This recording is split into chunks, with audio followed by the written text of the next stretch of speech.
அப்பா நம்ம கல்யாணம் நடந்ததை யோசிச்சு பார்த்தா புயலுக்கு பின் அமைதி அந்த மாதிரி இருக்கு விஜய். ஆனாலும் இதில் ஒரு சின்ன சந்தோஷம் இருக்கு. மாப்பிள்ள, என்னத்த இவ்வளோ நேரம் கழிச்சு வந்திருக்கீங்க? காலையில் சீக்கிரமே வந்திருப்பீங்கன்னு நினச்சேன். சரி பரவாயில்லத்த, உட்காருங்க. ம் அதானே பார்த்தேன். நம்மளெல்லாம் யாரும் உட்கார சொல்ல மாட்டாங்க. சின்ன பொண்ணு, நம்மளெல்லாம் யாரும் உட்கார சொல்லணும்னு அவசியமே இல்லை. இது நம்ம தமனா வீடு, நம்மளே போய் உட்காந்துக்குவோம். மாப்பிள்ள, நான் பாட்டுக்கு எதையும் யோசிக்காம உங்களுக்கும் தமனாவுக்கும் கல்யாணம் பண்ணி வச்சுட்டேன். என் மேலே உங்களுக்கு எந்த கோபமும் இல்லைல்ல? ம் கோவம் இருந்தால் மட்டும் என்ன, 2 பேரையும் அவங்க மாமியார் வீட்டுக்கு அனுப்பி வைக்க போகிற? ஏத்த நீ வேற அப்படி பேசிகிட்டு இருக்க? ஐயோ, அது வாட்டு காதில் கேட்டுற போகுது. அண்ணி, சமத்து பிள்ளை தமனா. இருக்கட்டும் இருக்கட்டும். ஐயோ அத்தை, அப்படியெல்லாம் இல்லை. பெரியவங்களா பார்த்து எடுக்கிற முடிவு என்னைக்கு சரியாக தான் இருக்கும். எங்கள் அம்மா இருந்து பண்ண வேண்டிய இடத்துல இருந்து நீங்கள் பண்ணியிருக்கீங்க, பரவாயில்லத்த. ஆனால் அடுத்து என்ன பண்ண போகிறோன்னு நினச்சாதான் கொஞ்சம் பயமாக இருக்குது. அதுக்காக தான் நைட்டு ஃபுல்லாக யோசித்து ஒரு நல்ல முடிவாக எடுத்திருக்கேன்.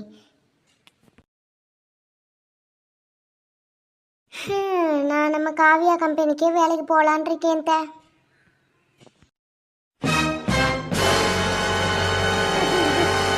என்ன சொல்றீங்க நீங்க?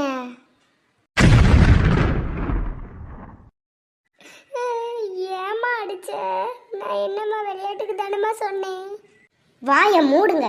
விளையாட்டுக்கு இருந்தாலும் இன்னும் உங்க மனசுல அந்த ஓவியா தானே இருக்கா? சி, அம்மாடி தமனா, அது ஓவியா இல்ல, காவியா. இப்ப எதுக்குமா அடிச்ச? ஓஹோ, சாருக்கு பேரை கூட மறக்க முடியலையோ? அப்ப பேரு கூட இன்னும் உங்க மனசுல அப்படியே இருக்கா, அப்படித்தானே? அதானே. இன்னும் 4 போடு போடுறீ தமனா. வாய் அடங்குதா? தமனாவை போட்டு வம்பிழுத்துக்கிட்டே இருந்தா இப்படித்தே வெளுப்பா. சும்மா இல்லாமல் அதை இதையும் சொல்லிக்கிட்டு இந்த ஆளுக்கு வேறு வேலையே இல்லை ஓல. மாப்பிள்ளை, இந்த மாதிரிலாம் பேசாதீங்க மாப்பிள்ளை இனிமேல். அம்மா தாயே, தெரியாமல் விளையாட்டுக்கு சொல்லிட்டேன், என்ன மன்னிச்சிரு. இனிமேல் அவள் பேரை கூட நான் இழுக்க மாட்டேன், ஓகேவா? கொஞ்சம் சிரி. அண்ணி, போதும் உங்கள் சாக்க குறைங்க. உங்கள் வாய்க்குள்ள 6 கொசு 15 ஈ போயிருச்சு.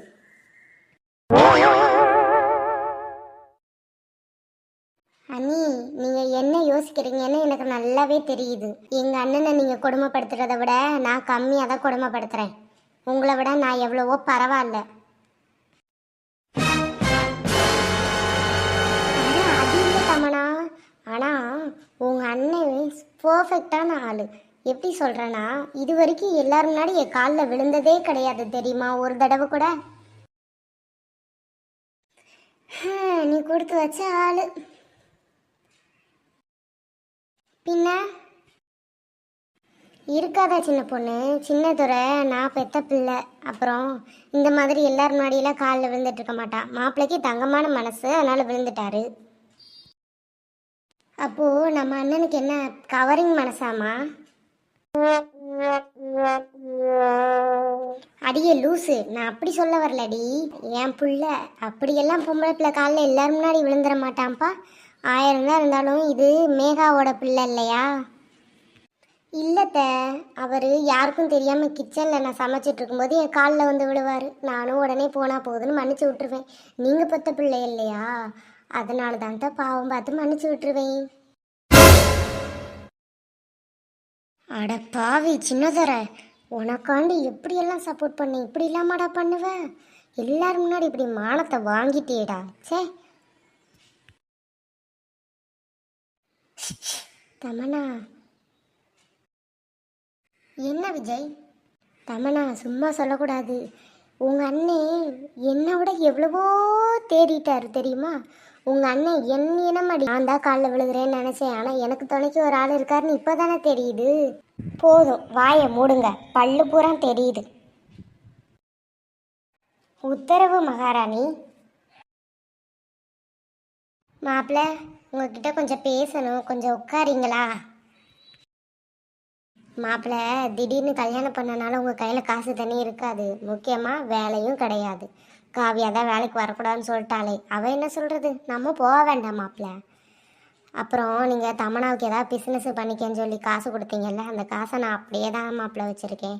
அதை நான் தரேன். நீங்களும் தமனாவும் சொந்தமாக சுயமாக ஏதாவது ஒரு பிஸ்னஸ் ஆரம்பித்து முன்னேறி வாங்க மாப்பிள்ளை. அதுதான் அந்த காவியாவுக்கு சரியான செருப்படியாக இருக்கும். சரியா மாப்பிள்ளை? ஐயோ அத்தை, அதெல்லாம் வேண்டாம். நானே தமனாவுக்குன்னு கொடுத்த காசு அதை போய் எனக்கு கொடுக்குறீங்க. அதுவும் இல்லாமல் கல்யாண செலவு அதிகமாக இருக்கும். எங்கள் வீட்லேயும் சேர்ந்து எடுத்து நடத்த வேண்டிய கல்யாணம். நீங்கள் ஒரு ஆளாக இருந்து எல்லாமே பண்ணியிருக்கீங்க, உங்களுக்கு ரொம்ப செலவாயிருக்கும் த. நீங்கள் வச்சுக்கோங்க, நான் ஃப்ரெண்ட்ஸ்கிட்ட கேட்டு ஏற்பாடு பண்ணி ஏதாவது பிஸ்னஸ் ஸ்டார்ட் பண்ணுறேன். ஐயோ மாப்பிள்ளை, அப்படியெல்லாம் ஒன்றும் கிடையாது. உங்கள் மாமா வெளிநாட்டில் இருந்து காசு அனுப்பியிருக்காரு. கொஞ்சம் செலவுக்கு இப்போதைக்கு வச்சுக்கோங்க, அப்புறம் பார்த்துக்கலான்னு. அதனால தான் மாப்பிள்ளை சொல்கிறேன், நீங்கள் பிஸ்னஸ் ஸ்டார்ட் பண்ணுங்கள். நம்ம தமனாவுக்கும் நம்ம சின்ன பொண்ணுக்குமே இன்னும் தாலி செயின் எடுக்கலை. பாவம், அவள் வாழை வந்த மருமக, அவளே சந்தோஷமாக வச்சுக்கிறணும்ல மாப்பிள்ளை. 2 பேத்துக்கும் போய் நம்ம தாலி செயின் எடுத்துருவோம். நாளைக்கு ஊரில் நாளை பின்ன யாரும் எதுவும் பேசிடக்கூடாதுல்ல. அதுவும் நம்ம தமனாவுக்கு கல்யாணம் நடந்ததுன்னு யாருக்கும் தெரியாது மாப்பிள்ளை. அதனால தான் நான் சொல்ல வரேன், நம்ம ஊரை கூட்டி தாலியை பெருக்கி போட்டுருவோம் மாப்பிள்ளை. நீங்கள் சொல்கிறது சரிதான் த. அப்போ தான் யாரும் தப்பாக பேச மாட்டாங்க நம்ம தமனாவை. அத்தை, எடுக்கிறது எடுக்கிறீங்க, எனக்கு கொஞ்சம் பெருசாகவே பார்த்து எடுங்க. உங்கள் மருமக, அது வீட்டுக்கு வாழ வந்த மருமக, சந்தோஷமாக பார்த்துக்கணும்ல.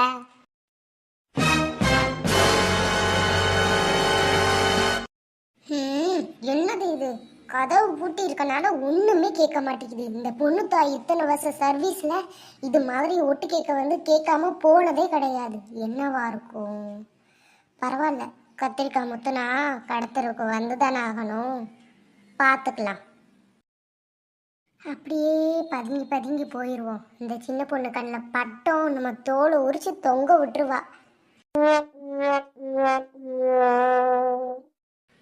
அத்தை, அப்புறம் நம்மளாம் ஒன்றும் கடைக்கு போய் வெயிலில் அலைய வேண்டியதில்லை அத்தை. எனக்கு தெரிஞ்சவங்க இருக்காங்க, அவங்களுக்கு ஃபோன் பண்ணி வர சொல்கிறேன். அவங்களாம் செயின் எடுத்துகிட்டு வருவாங்க. நம்ம பார்த்து பிடிச்சதை எடுத்துக்குவோம். அப்படி நம்ம தமனாவுக்கும் சின்ன பொண்ணுக்கும் பிடிக்கலன்னு வச்சுக்கோங்க, நம்ம கடைக்கு போய்க்கலாம். இதுவும் நல்ல யோசனை தான் மாப்பிள்ளை. வர சொல்லுங்க, நான் போய் வீட்டு வேலையெல்லாம் முடிச்சுட்டு பிறகு வரேன். சரிங்க அத்தை.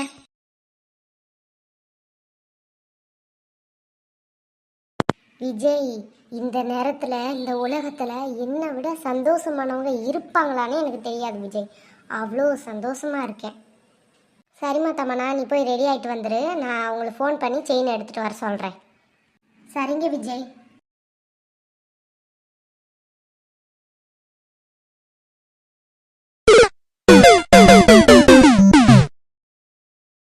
அட, நம்ம விஜய் கூப்பிட்றாப்புல, என்ன விஷயமா இருக்கும்? சரி கேட்போம். ஹலோ ராமசாமி அண்ணா. ஹலோ, விஜய், நான் ராமசாமி தான் பேசுகிறேன், சொல்லுங்க. வணக்கம்ண்ணே, நல்லா இருக்கீங்களா? வணக்கம் விஜய், நல்லா இருக்கேன். நீங்கள் எல்லாம் நல்லா இருக்கீங்களா? நாங்கள் எல்லோரும் நல்லா இருக்கோம்ண்ணே. அது ஒரு முக்கியமான விஷயம். எங்கள் வீட்டுக்கு ஒரு 4-5 தாலி செயின் எடுக்க வேண்டியது இருக்குது. ஒரு நல்ல நல்ல டிசைனாக இப்போ வந்திருக்க மாடலாக பார்த்து எடுத்துகிட்டு வந்தீங்கன்னா வீட்டில் உள்ளவங்களாம் எடுத்துக்குவாங்கண்ணே. என்ன விஜய் சொல்கிறீங்க? உங்கள் வீட்டில் நம்ம அம்மாவும் தங்கச்சியும் மட்டும்தான். தங்கச்சி மாப்பிள்ளை வீட்டுக்கு போயிட்டா, அம்மா மட்டும்தானே. அவங்களுக்கு எதுக்கு விஜய் 4-5 தாலி செயின்? ஒன்று போதாதா? அட போங்க விஜய், உங்களுக்கு எப்போவுமே விளையாட்டு. காலையிலே ஃபோன் பண்ணி கலாய்க்கிறீங்க பார்த்தீங்களா? ஐயோ அண்ணே, நான் விளையாடலாம் இல்லை, உண்மையாக தான் சொல்கிறேன். எனக்கு எதிர்பாராத விதமாக திடீர்னு கல்யாணம் முடிஞ்சிருச்சு. அதெல்லாம் நான் அப்புறமா உங்ககிட்ட ஃபோன் பண்ணி மெதுவாக சொல்லிக்கிறேன். இப்போது எனக்கு எமர்ஜென்சி, நீங்கள் வந்து எடுத்துகிட்டு வர முடியுமா? என்ன விஜய் இப்படி கேட்டுட்டீங்க? நீங்கள் சொல்லி நான் எடுத்துகிட்டு வராமல் இருப்பேனா விஜய்? நீங்கள் காலங்காலமாக நம்மக்கிட்ட வாங்குறீங்க, கண்டிப்பாக உங்களுக்காக இப்போ வந்திருக்க மாடலில் நல்ல நல்ல செயினாக எடுத்துகிட்டு வரேன் விஜய். நீங்கள் ஒன்றும் பயப்பட வேண்டியதில்லை, சரிங்களா விஜய்? சரிங்கண்ணே, நல்ல மாடலாக எடுத்துகிட்டு வாங்க. காசை பற்றியெல்லாம் கவலைப்பட வேண்டாம். நல்ல மாடலாக ரொம்ப நாளைக்கு உழைக்கிற மாதிரி எடுத்துகிட்டு வாங்கண்ணே. சரிப்பா விஜய், சரி சரி. எங்கே எடுத்துகிட்டு வரும்னு சொன்னீங்கன்னா எடுத்துகிட்டு வந்துடுவேனே விஜய். ஐயோ ஆமாண்ணே, சொல்ல மறந்துட்டேன். வீடு எங்கே இருக்குன்னு தெரியலன்னு வச்சுக்கோங்க. கன்ஃபியூஸாக இருந்துச்சுன்னா பக்கத்தில் சின்ன பசங்க கிட்ட கேட்டால் கூட விஜய் வீடு எங்கே இருக்குன்னு சொல்லிடுவாங்கண்ணே. அதனால் எங்கே எதுன்னு கேட்டு வாங்க, இல்லாட்டினா ஃபோன் பண்ணுங்கள், நான் வந்துடுறேன். சரியாண்ணே? சரிண்ணே, வச்சுட்டா? சரிங்க விஜய், வந்துட்டு ஃபோன் பண்ணுறேன். என்னது இது? இந்த பக்கம் தானே அட்ரஸ் காமிச்சிச்சு. 2 ரோடு போகுதே, எந்த பக்கம் போகணும்னு தெரியலையே. சரி, இந்த பையங்க கிட்ட கேட்போம். டேய் நீ வாடா. டேய் நண்பா, பத்தியாடா நம்மளையே வாடா போடான்னு சொல்றியா? இவனை நம்ம அலைய விட்டுறணும்டா. எப்படியும் அட்ரஸ் கேட்க தான் வந்திருப்பான்னு நினைக்கிறேன். ஆளை பார்த்தாலும் வெளியூருக்காரே மாதிரி இருக்கேன். நம்ம அலைய விடணும்டா. டேய் நண்பா. சரிடா நண்பா, நான் பார்த்துக்கிறேன். டேய் தம்பிங்களா, இங்கே விஜய் வீட்டுக்கு எப்படிடா போகணும்? எங்களுக்கு விஜய் வீடும் தெரியாது, அஜித் வீடும் தெரியாது. என்ன இந்த பசங்க இப்படி சொல்கிறானுங்க? விஜய் சொன்னார் சின்ன பசங்க கேட்டால் கூட சொல்லுவாங்கன்னு. ஷப்பா, எனக்கு இப்போவே கண்ணை கட்டுது. டேய் தம்பிங்களா, ப்ளீஸ்டா சொல்லுங்கடா, கொஞ்சம் முக்கியமான வேலை இருக்குடா. அப்போ முட்டாய் வாங்கிட்டாங்க, நான் சொல்கிறேன். நீ ஒன்றும் சொல்லவே வேணாம், போடா. நீ போடா. டேய் பாவண்டா, அவரு அட்ரஸ் தான் சொல்லிருக்கலாமேடா.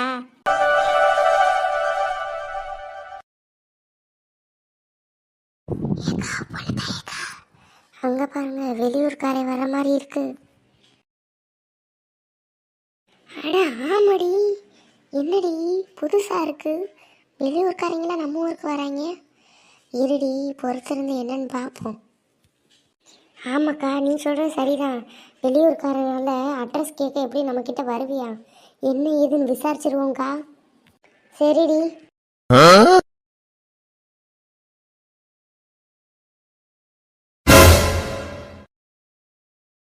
ஐயோ, இவளுக எஸ்எம் ஆச்சே, உடனே எல்லாருக்கும் பரப்பிடுவாங்களே. இப்போ இந்த பயலை எப்படி கூட்டிகிட்டு போகிறது? நைஸாக கூட்டிகிட்டு போயிடுவோம் வீட்டுக்கு, இவளுகளுக்கு தெரியாமல். அக்கா இங்கே.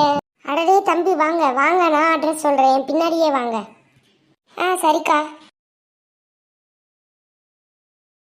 ஏக்கோ பாத்தியா அந்த மேகாவை? நம்மக்கிட்ட அட்ரஸ் கேட்டுருவான்னு சொல்லி எப்படி கூட்டிகிட்டு போகிறான்னு. ஏதோ ஒன்று இருக்குக்கா, அதனால தான்க்கா இப்படி பதறா. என்ன நம்ம கண்டுபிடிச்சே ஆகணும். நீ சொல்கிறது உண்மைடி. இப்போ 2 நாளுக்கு முன்னாடி அப்படி தாண்டி பொண்ணு மாப்பிள்ளை மாதிரி யாரும் சோடிச்சு நின்றுருந்தாங்க. என்னமோ நடக்குதுடி.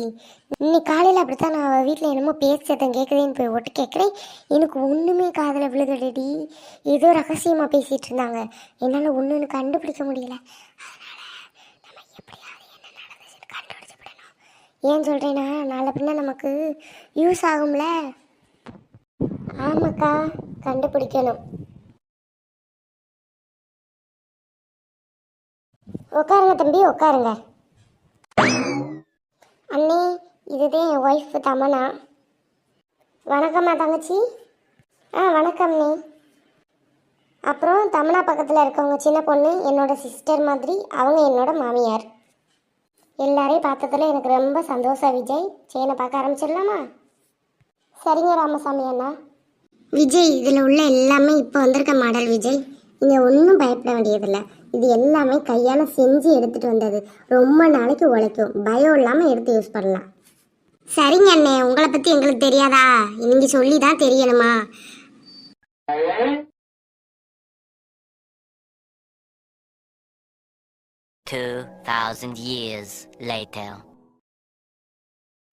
அண்ணே, இந்த நாளை நாங்கள் எடுத்துக்கிறோம்னே, இதுக்கு உண்டான காசு என்னவோ பில்லு போட்டு கொடுத்துருங்க, நாங்கள் கொடுத்துட்றோம்.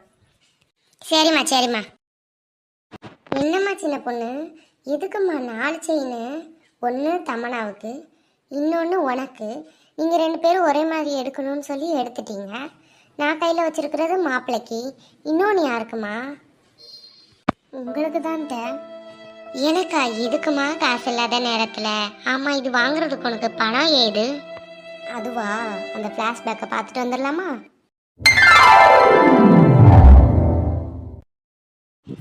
நம்ம எல்லாரும் தாலி செயின் எடுக்கும்போது நம்ம அத்தை மட்டும் பாவம் வெறுங்கையரோடவா இருக்கணும்.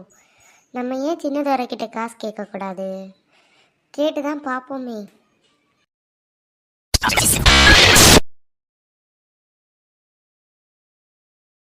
அட நம்ம சின்ன பொண்ணு ஃபோன் பண்ணுறா. பேபி சொல்லுமா. அது சின்னத்தொரை, நான் ஒன்று சொல்கிறேன், கோவப்படாமல் கொஞ்சம் பொறுமையாக கேளுங்க சின்னத்தொரை. சொல்லுமா. சின்னதொரை, தமனாவுக்கு கல்யாணம் ஆகி நாளைக்கோட 3வது நாள் ஆக போகுதுங்க. அதனால அத்தை வந்து விஜய் அண்ணாவுக்கு தெரிஞ்ச ஒருத்தவங்கள தாலி செயின்லாம் எடுத்துகிட்டு வர சொல்லியிருக்காங்க. தமனாவுக்கும் எடுக்கல, எனக்கும் சேர்த்து எடுக்கலான்னு சொல்லி சொன்னாங்க. எனக்கு ஒரு ஐடியா தோணுது சின்னதொரை. நம்ம ஏன் தமனாவுக்கும் எனக்கும் எடுக்கும்போது நம்ம அத்தைக்கு ஒன்று எடுக்கக்கூடாது? அவங்க பாவம் வெறுங்கைத்தோடு தானே சின்னதொரை இருக்காங்க. சின்னும் நிஜமாவே நீ கிடைக்க நான் ரொம்ப கொடுத்து வச்சிருக்கணுமா? இந்த யோசனை என் தங்கச்சிக்கு கூட தோணியிருக்குமான்னு தெரியல. ஆனால் பாரு, உனக்கெலாம் தோணியிருக்கு. அதனால நீ தாராளமாக எடுத்துக்கொடு. எவ்வளோ வேணும்னு சொல்லி நான் ஜிபே பண்ணி விட்றேன். சரியாம்மா? சரிங்க சின்னதொரை, நான் அப்புறமா கூப்பிட்றேன். சரிம்மா சரிம்மா.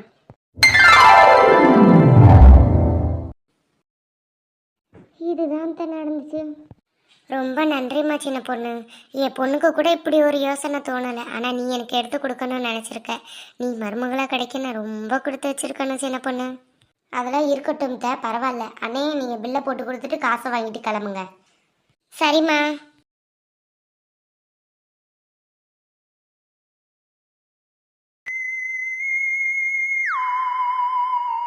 என் 2 பிள்ளைகளை இப்படி பார்க்கும்போது எனக்கு அவ்வளோ சந்தோஷமாக இருக்குது. தங்கமான மருமகளை கிடச்சிருக்கா, தங்கமான மருமையனும் கிடச்சிருக்காரு. என் 2 பிள்ளைகளையும் நான் தங்கம் போல வளர்த்துருக்கேன். 100 வயசு வரைக்கும் 4 பேரும் நல்லா இருக்கணும். ஏன் எல்லாரும் நின்றுக்கிட்டே இருக்கீங்க? அமிர்தே கல்யாணம் முடிஞ்சு, போங்க போய் எல்லாரும் சாப்பிடுங்க. அம்மாடி சின்ன பொண்ணு, 3 பேரையும் கூட்டிகிட்டு போமா. போய் எல்லாரும் ட்ரெஸ்ஸை மாற்றிட்டு சாப்பிடுங்க. உங்களுக்குலாம் வீட்டில் தனியாக சாப்பாடு எடுத்து வச்சுட்டு வந்திருக்கேன். சாப்பிட்டு நல்லா ரெஸ்ட் எடுங்க. அத்தை எல்லாருக்கும் சாப்பிட வச்சுட்டு அனுப்பி வச்சுட்டு அப்புறம் வரேன். அத்தை, நான் உங்கள் கூட ஹெல்ப்புக்கு இருக்கேன். இவங்க எல்லாரும் போகட்டும். அதெல்லாம் வேண்டாம்மா சின்ன பொண்ணு, கூட்டிகிட்டு போய் எல்லாரையும். சரிங்க அத்தை.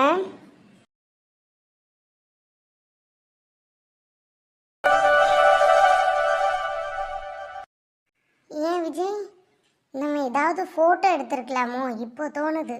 நல்ல 2 காஸ்டியூமில் இருந்தோம் 4 பேரும். ஃபோட்டோ எடுத்திருந்தா ஃபோட்டோ ஃப்ரேம் பண்ணியிருக்கலாம். அதனால என்ன சின்னதொரை, நம்ம அடுத்து ஏதாவது நல்ல காஸ்டியூம் போட்டோம்னா ஃபோட்டோ எடுத்துக்கலாம். இதுக்கு போய் ஃபீல் பண்ணிகிட்ருக்கீங்க. வாங்க போய் சாப்பிட்லாம். சரிம்மா.